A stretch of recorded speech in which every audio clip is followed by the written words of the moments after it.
Pas takimeve paralele në bazën e demokratëve dhe distancimit të Berishës nga aktivitetet e Salianit, të cilët kryedemokrati ka cilësuar si agent personale, dy ish-deputetët vendosën të harmonizojnë qëndrimet në mbledhjen e kryesisë së partisë. Ervin Saliani nënvizoi rëndësinë e përballjes aktive me qeverin dhe theksoi se protestat dhe revolta duhet të jenë në qendër të aksionit opozitar. Ai theksoi se shqetësimet e qytetarëve duhet të përkthehen në energji të organizuar për aksionet konkrete.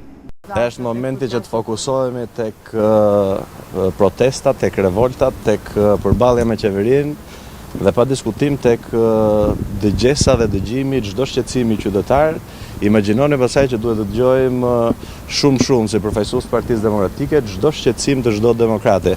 Nëse ne nuk jemi të aftë që të dëgjojmë dhe të përkthejmë në energji shqetësimet e demokratëve, do ta kemi shumë vështirë siç po e kemi për të bërë protesta. Me sa duket, siç e kam thënë që në mbledhjen e parë të kryesisë, pasi kam dalë në liri, rruga e dur janë revoltat dhe jo foltoret para kryeministrisë. Shpresoj që kjo të jetë vendimarrja sot e kryesisë. Mëtej ish-deputeti pohoi se gjithmonë ka respektuar vendimet e partisë dhe do të vazhdojë ta bëjë këtë.